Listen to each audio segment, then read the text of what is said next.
Alright guys, welcome back to my channel. This video is going to be talking about PS4 and Xbox One, or PS5 and Xbox 2, more precise. And the question is, do we need next gen soon? And as soon as it might happen. I'm not sure, but you know what? Let's talk about it and see if we can come to a conclusion. Alright, let's do this.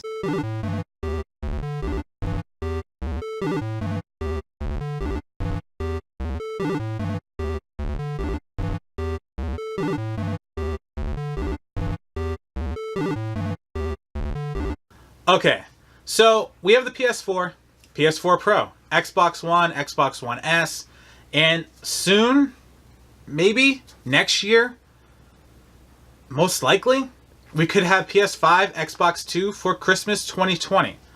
But here's the thing. Do we need it? How much better could games get with the PS5 and Xbox 2? And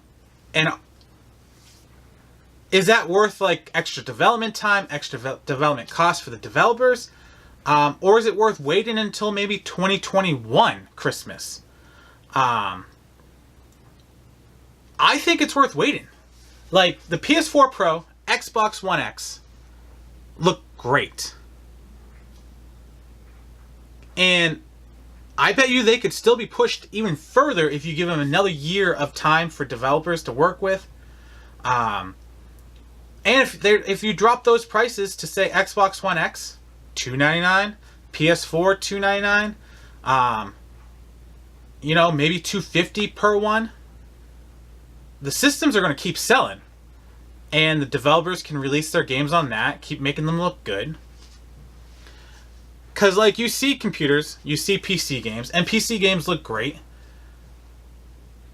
But PS5 and Xbox 2 would probably look just as good, if not better.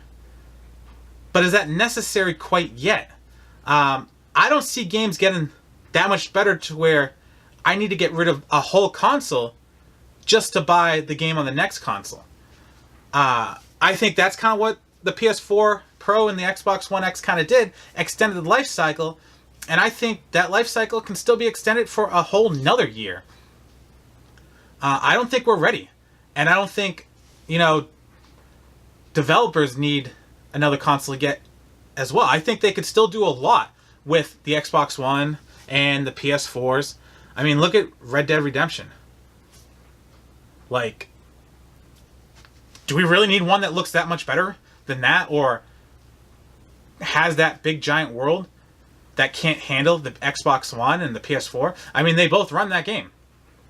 So what is PS5 or the Xbox One X2, Xbox 2 really doing that's worth spending $500 probably? Because, I mean, if the PS4 Pro and the Xbox One X is both, you know, $350, $399 depending on sale, then obviously a PS5 and an Xbox 2 is at least $500. What is that giving us? Is that giving us something that's worth $500 more? Or would I just grab the game on PS4 and Xbox One and play it on that versus buying it for the next console? To be honest, unless they announce something that it just does so spectacular, I don't think I would actually buy it at launch, to be honest. I usually buy my consoles at launch, but it's usually like they offer these way better graphics with a better experience. But Xbox One X and PS4 Pro look amazing. How much more amazing could the games get? I mean, you see games on PCs with ultra settings up, and you know what? Yeah, they look great. But the Xbox One X looks great too. The PS4 Pro looks great too. I don't see I'm missing out on something if the next console for $500 comes out and be like, oh yeah, here's Grand Theft Auto 6. It's like, all right. I mean, maybe if it's not, if it's exclusive to next gen, it'd be like, oh man, I guess I'm probably gonna have to buy that. But they won't. I don't see them doing that. I'm seeing them being like, all right, we'll release it on the Xbox One X, PS4 Pro, and you can get it on the PS5 where it looks better. But I mean, how much better is it going to look where I'm going to be like, well, is it worth dropping $500 for the new console? I don't think so. I think we're at a point right now, unless the PS5 and Xbox 2 smash the graphics out of this world, I don't think it's worth the upgrade. Now, for me, for the PS4, to be worth the upgrade would say, if they're like, oh yeah, the PS5, 4K gaming, perfectly, no issues. VR, twice as good as what you saw in the PSVR. Like, okay. That's cool. Now, are you backwards compatible as well? Now, if you're backwards compatible, then I'd be like, alright, I can bring my VR games over.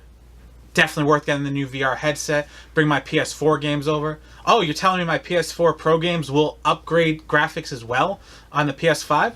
Okay. Yeah. But then at that point, is it just a PS4 Pro? Pro Square? Yeah.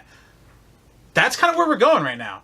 You know, the next Xbox 2, unless it's doing something really awesome, is it more just going to be an Xbox One XX? The Triple X? Xbox One XX? Yeah. We're kind of at that point. I think that unless they're adding really nice features, I don't see it getting that much better looking.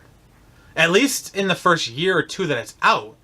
So maybe it's worth them waiting an extra year, pumping those specs up even more, and then that way when it comes out, it's a good distance ahead of the PS4 Pro and Xbox One X. Because literally, if it's just the difference between like PS4, PS4 Pro, Xbox One, and Xbox One X, and then really all it is the PS5 is like the PS4 Pro to the PS4, I don't know if it's worth the upgrade.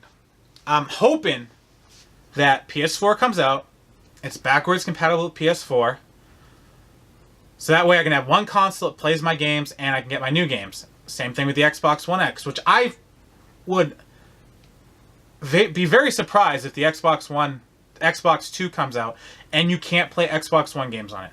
Because right now, it's allowing you to play, Xbox One X allows you to play Xbox games, Xbox 360, you know, so I'd be surprised if they shoot away from that and be like, no, we're not going to let backwards compatible. So that's the one thing. If it does come out, both of them need to be backwards compatible. I need to be able to play my games on my new consoles. That way I can have one console and play my old games. Because if it's a great game, you're still going to want to play it no matter whether it's old or not. So when people are like, well, what's the point of having an old game? It's like, they're great. They're still fun. And there's such a back library that there's still great games to play. So for me, I don't think we're ready for it. I think we need to, you know, maybe 2021 Christmas time. And then have, you know, the games actually be bounds, leaps, generations ahead of the PS4 Pro and Xbox One X. If it's just a slight upgrade, for a lot of people it might be worth just keep playing their PS4 Pro, their Xbox One X, and wait for the PS5 Pro and the Xbox 2X. Because that's really all the generation skip. At that point, it would really feel like a console generation skip. So I don't think we're ready. I mean, I love new hardware. I love new features. But really, unless the new consoles come out and Xbox One 2 is like, all right, this one's powerful enough to handle AR and VR. We have a headset coming with it. PS5 Pro, this one can handle PSVR, updated version, better graphics, a lot nicer. To me, those are the only two features on there that would sell me a new console. I mean, just a little bit more powerful. How much better could the graphics get where I'm like, ooh, that tree leaf looks a little bit more realistic than the PS4 Pro. Oh, that stream has 10 extra shadows in it than it did on the old system. That's not enough for $500. And now it's not like, oh, they do Blu-ray 3D. It's like, well, we all have Blu-ray players now, so you don't even really need Blu-ray in it to sell it. So I don't know what else they could sell. The graphics, I don't think, are going to get way beyond what they can handle on the PS4 Pro and Xbox One X. So, yeah, I don't think we're ready. I'm thinking holiday 2021 is when we should get one. What do you guys think? Maybe what features you think would make the sale of a new console worth it for you? All right, let me know in the comments. I mean, I love new hardware, so I won't say no to the PS5 next year. I just don't think it's worth the price yet, unless something I'm not thinking about. So let me know. All right, guys, keep on gaming. Don't forget to like, hit, subscribe. Don't hit things. Subscribe. Well, hit the button. Subscribe.